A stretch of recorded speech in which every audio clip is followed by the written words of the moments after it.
I was on a work trip and behind schedule because storms delayed my flight. I still had to drive to a client in the morning, so I left the airport and took the interstate west. The rain was heavy and the wind pushed my small rental. Around 11:30, I pulled off near a gas station and a diner and checked into a roadside motel with outside doors. The neon vacancy sign buzzed. It was fine for one night. Inside, I did my routine. I locked the door, slid the metal latch, and checked the window. I set my phone to charge, laid my wet jacket across the heater, and turned the lamp off. The room smelled like old carpet. Weather app warning until 2. I lay down. The rain hit the door like gravel. I was drifting to sleep when 3 hard knocks snapped me awake. A man's voice came through the door, calm and level. "Sir, I need help." My car slid off the road. I went to the peephole. I could only see the edge of a baseball cap and a dark jacket. He stood so close his face was hidden. He did not knock on the next door. He stayed at mine. "I'll call for help," I said. "I need to use your phone," he said. "My battery died. Just open for a second." "I'll call," I said. "What is your name?" He waited.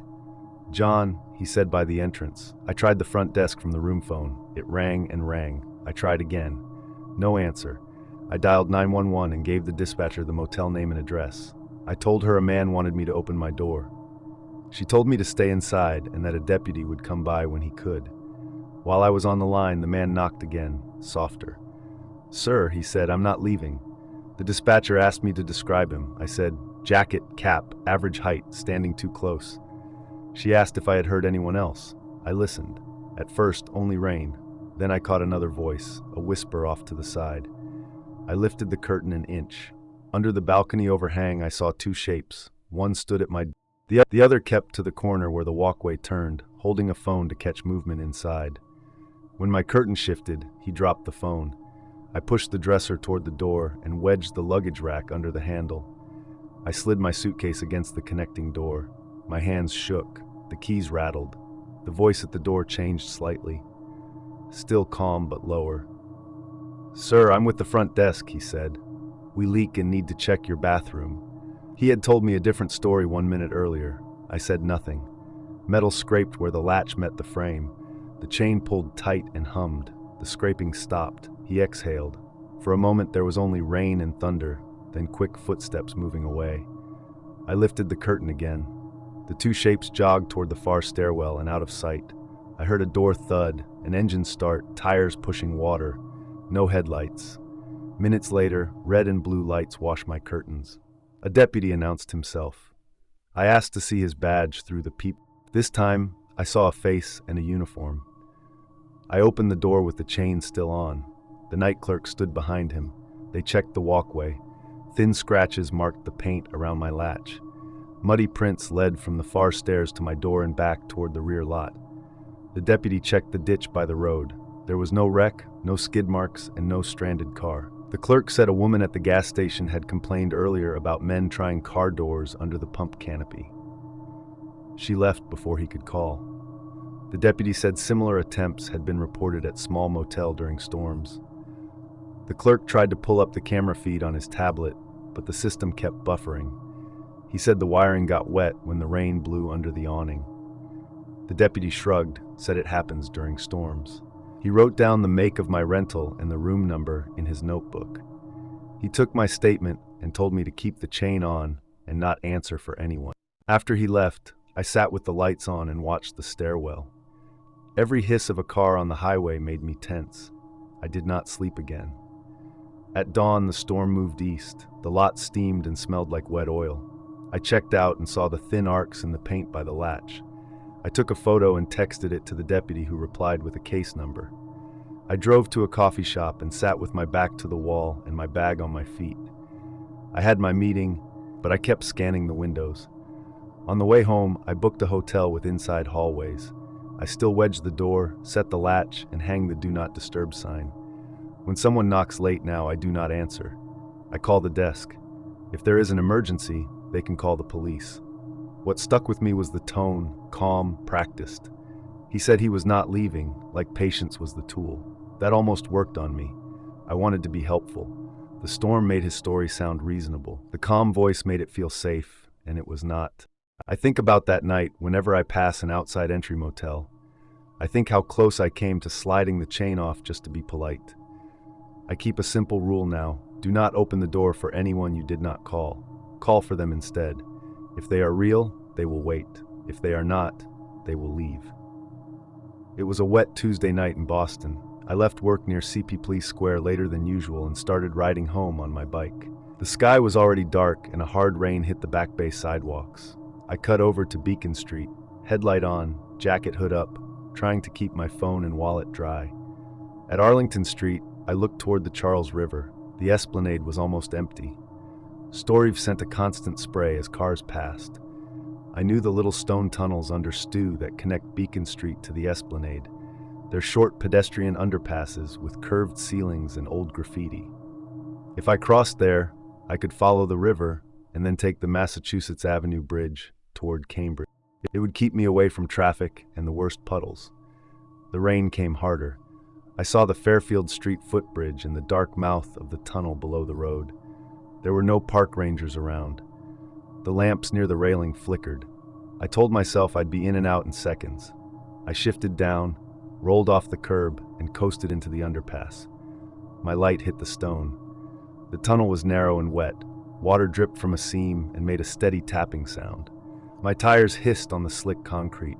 The echo made it feel longer than it is. I could see a slice of the river on the far side beyond the arch. Halfway through, I squeezed my brakes and sat up. At the far end, where the tunnel opens to the Esplanade, a person stood just outside the light.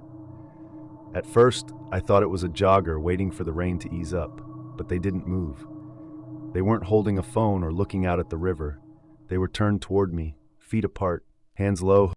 "Hey," I said, just to be normal. The tunnel threw the word back at me in a flat echo.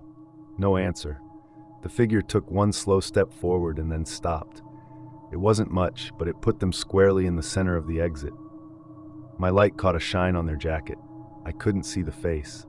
The rain beyond them looked like a gray curtain. I glanced behind me toward Beacon Street. That's when I saw the second person slip into the tunnel I had just entered. He stood near the wall, and not closer to me than the first one, like he'd been waiting under the bridge. He didn't say anything either. He kept his head down, shoulders forward, and started walking toward me. The underpass felt a lot smaller. I did the math. If I turned around, I would go straight into the second guy. If I went forward, I would ride at the one blocking the exit. There isn't much room to pass in those tunnels. One person can stand wide enough to make you choose contact or a collision with the... My phone was inside my jacket, zipped. I didn't want to free a hand and lose the bars on wet ground. I rang my little handlebar bell. 3 sharp dings. It sounded weak in the tunnel. I said, "I'm just passing through," and kept my voice even. The guy behind me closed the gap. I heard the soft slap of his shoes. The one ahead stayed centered and still. For a second, I had the dumb idea to stop and talk. Then my brain finally caught up, silent. One in front, one behind, no one else around. It didn't matter what they wanted. I needed space. I stood on the pedals and rolled forward as if I had decided to go through. My headlight bounced off a stone. I kept my eyes on the person at the exit and aimed my front wheel a bit to the left toward the damp arch where the wall curves. My plan wasn't smart.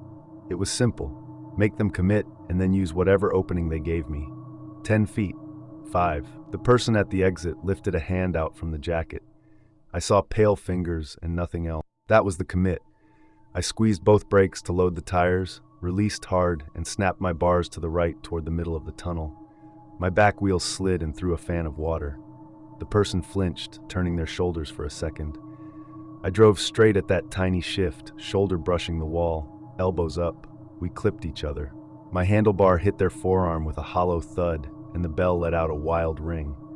I heard a short, angry sound, not words. My pedal scraped stone, and my knee jolted. The bike wobbled but stayed under me. I shot past the exit like an arrow out into the rain on the Esplanade. I didn't look back at first. I just sprinted on the wet path, legs burning, chain ticking, water in my face. When I reached the open area near the Hatch Memorial Shell, I chanced to glance. Both figures were at the mouth of the tunnel, small in the gray, not running. One lifted an arm in a slow, useless wave. It made my stomach turn. I pulled on to the nearest lit stretch and finally yanked my phone out. My hands were shaking and wet. I hit 911 and gave the dispatcher my location. The Esplanade by Fairfield Street, tunnel under STO, 2 people acting aggressively, blocking both sides. She asked if I was safe. I said I was moving toward the Massav Bridge lights and would wait there. I stopped under a brighter lamp near the Dartmouth Street footbridge and breathed. The Charles was dark and choppy. A couple in ponchos walked fast toward the bridge without looking at me. Sirens in Boston can come from any direction, and for a minute I couldn't tell if any were for me. I kept watching the path. No one followed. A state police cruiser finally rolled along STO on the road above. The dispatcher called back and asked if I could meet an officer at the corner of Beacon and Dartmouth by the footbridge stairs. I walked my bike up and met 2 troopers, and a few minutes later, a Boston police car. I told them everything from the step forward in the exit to the second guy appearing behind me. They asked if I saw a weapon. I said I didn't, only a hand, but the setup was enough. One trooper went down with a flashlight. Another drove along STO and shone a spotlight. No one was there by the time they checked. The rain washed out any clear footprints. They took my info and told me to avoid the tunnels late at night, especially in bad weather, and to stick with the main crossings when I could. I said I knew better and meant it. It was October 2017 around 9:30 p.m. when my old 2008 Honda City sputtered and died on Route 17C just west of Ego, right near that infamous bend everyone calls Devil's Elbow. The rain was coming down in sheets, the kind where your wipers just smear water across the glass instead of clearing it. I'd been heading back from a friend's place in Binghamton and decided to take 17C instead of the interstate because of construction on I-86.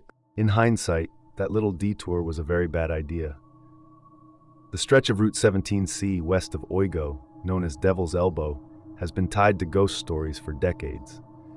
One of the oldest involves the so-called Lady in White, a pale figure said to appear to drivers during heavy storms or on foggy nights. Some claim she was a young bride killed here in the 1920s when a Model T slid off the embankment on her wedding night. Others say she's the ghost of a hitchhiker struck and left for dead in the 1950s. Most agree she's always dressed in white, often described as a long gown or dress, and that she approaches stalled cars or stands silently at the tree-line watching motorists. In some versions, she knocks softly on windows. In others, she hums or whispers, asking for a ride before vanishing. Locals warn against making eye contact, claiming those who've seen her face later met with misfortune, accidents, sudden illness, even disappearances. Truckers avoid stopping near Devil's Elbow at night, and residents in nearby Tioga County say they've seen her from their porches when storms roll in. Whether she's a ghost, a lingering memory, or just a story to keep people cautious on a dangerous curve, the Lady in White remains one of the Southern Tier's most enduring and unsettling legends. The car died without warning. No clunk, no shutter, no dashboard light, just silence, except for the storm hammering the roof. I twisted the key again. Nothing. My phone had one flickering bar of service, but it was enough to call for a tow. The dispatcher, a guy named Mike, said it might be an hour, maybe more. Roads were flooding. "Stay safe," he told me. I locked the doors, switched on the hazards, and tried to breathe. Past Oigo, 17C dips and twists along the river, hemmed in by dense woods. Devil's Elbow is a blind S-curve with a steep embankment on one side and thick timber on the other. You don't see the other end until you're halfway through, and there's this feeling, ask any local, like the curve is watching you. About 10 minutes into my wait, I glanced through the passenger window and froze. There was something standing under the tree, maybe 50 feet away. Through the blur of rain, I could just make out a figure in pale clothing, head bowed, hair or hood hanging forward, perfectly still.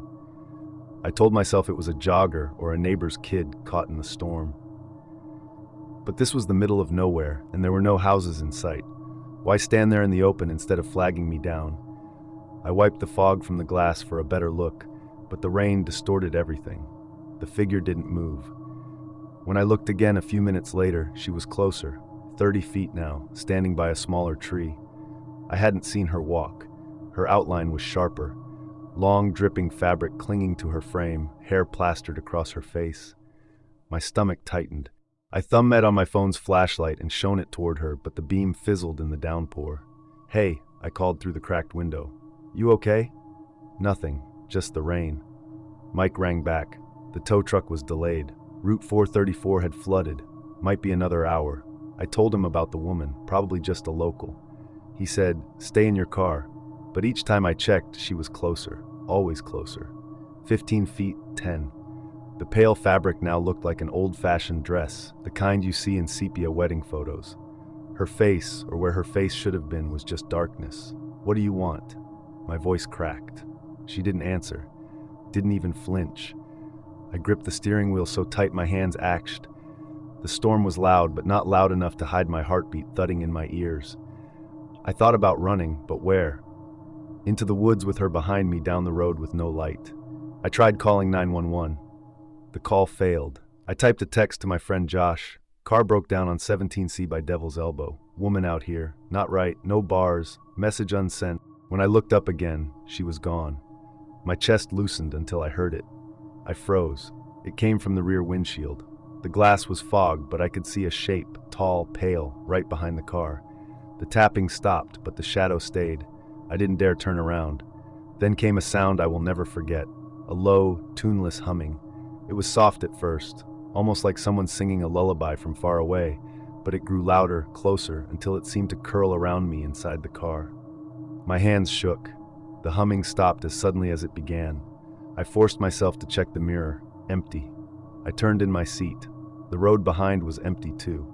I let out a shaky breath, then saw her again, back under the trees, 50 feet away, head down like nothing had happened.